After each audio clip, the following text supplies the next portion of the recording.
आंखें बंद करो और बस मेरी आवाज सुनो। आज मैं ऐसे बोलूंगा कि तुम्हारा मन खुद ही हर दृश्य बना देगा। मेरे भाई, एक बात दिल पर हाथ रखकर सुन।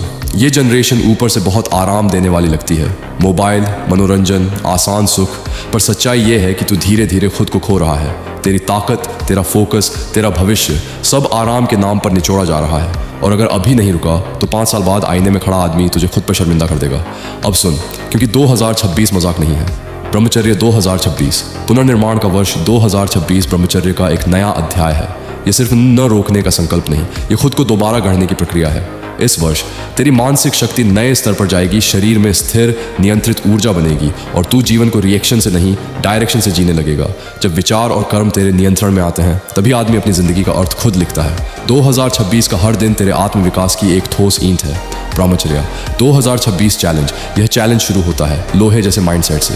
अपने उद्देश्य के प्रति प्रतिबद्ध हो, छोटे और बड़े दोनों लक्ष्य तय कर और खुद से एक पवित्र वचन ले कि तू इस बार आधे रास्ते नहीं रुकेगा। धैर्य प्लस निरंतरता, असली मर्दानगी, एक एक सही कदम तेरे भविष्य वाले तू का सम्मान बनाएगा। खुद से वादा कर दो, 2026 तेरा सबसे बेहतरीन साल हो सकता है अगर तू अपने वादों से भागा नहीं। महानता कोई छलांग नहीं, ये रोज की अनुशासित चाल है। आईने में देख और खुद से कह, मैं खुद को धोखा नहीं दूंगा। अब ध्यान से पढ़, ये सिर्फ प्रचार नहीं है भाई। रोज सैकड़ों लड़के पूछते हैं स्टेप बाय स्टेप कैसे करें, इसीलिए मैंने ये ब्रह्मचर्य ई बुक बनाई है। ये मोटिवेशनल भाषण नहीं है, ये सालों की साधना, असफलताओं, रातों की लड़ाइयों और खुद को संभालने की कच्ची सच्चाई है। इसमें मिलेगा ब्रह्मचर्य को टिकाऊ कैसे बनाएं, ऊर्जा को करियर, शरीर और दिमाग में कैसे बदलें, रिलैप्स से बाहर निकलने की सटीक विधि और मर्दों वाला वास्तविक अनुशासन। अगर तुझे मेरी पर्सनल गाइडेंस चाहिए तो यह ई बुक तेरे लिए ही बनाई गई है। अब वो बात जो कहना मुश्किल है पर सच है भाई, मैं कोई अमीर संस्था नहीं हूँ। ये पूरा ब्रह्मचर्य कार्य मेरी जिंदगी, मेरी कमाई और मेरी हड्डियों की मेहनत से चल रहा है। सच बोलूँ तो मैं उस मोड़ पर हूँ जहाँ बिना सहयोग के इस काम को जारी रखना बेहद कठिन हो रहा है।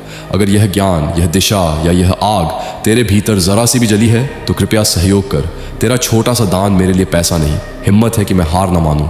QR कोड से दान करो या मुझसे सीधे संपर्क करो। भाई शृणु वीर, यह रणभूमि है, जीवन नहीं। और तू या तो विजेता होगा या अपनी ही इंद्रियों का दास। जब तू कुसंग में बैठता है जहां वासना का विष बहता है तभी तेरी शक्ति क्षीण होने लगती है। क्या तूने नहीं सुना, संगात संजयते काम, संग से ही पतन आरंभ होता है। अतः त्याग कर उस संग को जो तुझे अधोगति में धकेले और धारण कर वह संग जो तुझे दिव्यता की ओर ले जाए। जब मन किसी आकर्षण में बंधे तब भाग में रूपांतरित कर उसी अग्नि को जप में बदल। यथो निश्चरति मनहा, जहां जहां मन भटके वहीं से उसे पकड़कर आत्मा में स्थिर कर। यही अर्जुन का मार्ग है, यही विजेताओं का धर्म। और जब तू स्थिर हो जाएगा तेरा तेज स्वयं बोलेगा, तेरी दृष्टि में अग्नि होगी, तेरी वाणी में वज्र। लोग तेरे समीप आएंगे बिना कारण, क्योंकि तू अब साधारण नहीं, तू ओजस्वी बन चुका है। अब निर्णय कर, क्या तू दास बनकर जिएगा या स्वामी बनकर राज करेगा। उठ, संकल्प ले। ब्रह्मचर्य ही तेरी शक्ति है और यही तेरा विजय मंत्र। ब्रह्मचर्य टूटना सिर्फ एक आदत का टूटना नहीं है, यह आपके सपनों से दूर जाना है। जब इच्छाएं आपको खींच कर गिरा देती हैं तो आपकी ऊर्जा लीक होने लगती है, ध्यान बिखर जाता है और भीतर का आत्मविश्वास धीरे धीरे खत्म होने लगता है। सोचिए, जो लक्ष्य, जो भविष्य, जो सम्मान आप बनाना चाहते हैं उसी पर सबसे पहला आघात तब लगता है जब आप अपनी इच्छाओं को खुद पर हावी होने देते हैं। इसीलिए ब्रह्मचर्य को ढाल की तरह पकड़ कर रखें।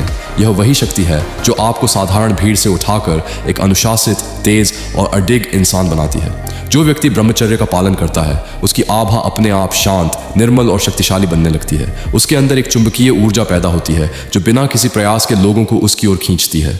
बच्चे, जानवर, बूढ़े, युवा सब उसकी उपस्थिति में सहज, सुरक्षित और जुड़ा हुआ महसूस करते हैं। ये कोई दिखावा नहीं, ये वह अदृश्य शक्ति है जो केवल उन्हीं के पास होती है जिन्होंने अपने भीतर की इच्छाओं को परास्त किया है। ऐसे व्यक्ति के पास जाना एक अनुभव होता है, एक शांति, एक गर्माहट, एक विश्वास। ब्रह्मचर्य का एक अनकहा नियम यह भी है कि आपकी ऊर्जा सिर्फ शरीर से नहीं, बोलचाल से भी नष्ट होती है। बेकार बातें, गपशप, तेज या कटु शब्द, ये सारी चीज़ें आपकी जीवनी शक्ति को धीरे धीरे कमज़ोर करती हैं। जो व्यक्ति कम बोलता है, सोच समझ कर बोलता है और शांत रहता है, उसकी ऊर्जा भीतर सुरक्षित रहती है, उसकी आभा मजबूत रहती है और उसका ध्यान विचलित नहीं होता। शब्द बचाओ, ऊर्जा बढ़ाओ, यही ब्रह्मचर्य का सूक्ष्म लेकिन सबसे शक्तिशाली पहलू है। भाई, अगर ये बातें आपके दिल में थोड़ी भी शांति, थोड़ी भी आग या थोड़ा भी जागरण लेकर आई हैं तो जान लो, आपका छोटा सा दान मेरे लिए सिर्फ पैसा नहीं, यह आपकी तरफ से एक व्रत है कि यह ज्ञान जिंदा रहे और औरों तक भी पहुंचे। हजारों लोग सिर्फ पढ़कर आगे बढ़ जाते हैं, लेकिन बहुत कम लोग ऐसे होते हैं जो ज्ञान को जीवित रखने में अपना योगदान देते हैं। अगर इस कंटेंट ने आपके विचार बदले, आपकी चेतना छुई या आपके भीतर एक नया संकल्प जगाया हो तो भाई, इसे बस पढ़कर मत निकलो, आपका सहयोग ही इस पूरे प्रयास की रीढ़ है, आपका दान ही इस यात्रा की सांस है। और सच बताऊं, आज आपकी मदद इस ज्ञान को रोकने नहीं देगी, बल्कि और भी आगे बढ़ाएगी। ब्रह्मचर्य का सबसे बड़ा उपहार किसी चमत्कार में नहीं, बल्कि संकल्प शक्ति में छिपा है। जब कोई पुरुष अपनी सबसे शक्तिशाली इच्छा को नियंत्रित करना सीख लेता है, तब उसके भीतर यह अडिग विश्वास जन्म लेता है, अगर मैं खुद को जीत सकता हूं तो दुनिया मुझे नहीं हरा सकती। यही आत्मविश्वास साधारण मनुष्य को असाधारण बनाता है। प्राचीन परंपराओं में 40 दिनों का विशेष महत्व है, क्योंकि यह शरीर की ऊर्जा और कोशिकाओं के नवीनीकरण का पूरा चक्र होता है। 40 दिन शुद्ध ब्रह्मचर्य रखने पर शरीर और मन मानो एक नए स्तर पर काम करने लगते हैं। नींद सुधरती है, स्मरण शक्ति तेज होती है और वर्षों की मानसिक धुंध हटने लगती है। योग में वर्णित मेधा नाड़ी दीर्घकालीन ब्रह्मचर्य से सक्रिय होती है, जिससे मन केवल सोचता नहीं, सीधे सत्य को देखने लगता है। व्यक्ति सोचने वाला नहीं रहता, वह दृष्टा बन जाता है। इसी वास्तविक अनुभव और मार्गदर्शन को मैंने एक ई-बुक में संकलित किया है। यह प्रेरणा नहीं, बल्कि पुरुषों के लिए एक सच्चा जीवन मार्ग है। जो भटके हैं, टूट चुके हैं, उनके लिए यह सहारा बन सकती है। अब मैं बहुत भारी दिल से एक बात कह रहा हूँ, भाइयों, आज मैं सच में एक आपात स्थिति में हूँ। ये दिखावा नहीं है, मैं आर्थिक रूप से टूट चुका हूँ। मेरे लिए आगे बढ़ना, यहाँ तक कि जीना भी कठिन होता जा रहा है। आज मैं मजबूत बनने की बातें नहीं कर रहा, आज मैं मदद मांग रहा हूँ। अगर मेरी बातों ने कभी आपको संभाला हो, अगर इस कार्य से आपको थोड़ा भी प्रकाश मिला हो, तो आज हाथ जोड़कर कहता हूँ, कृपया मुझे बचा लीजिए।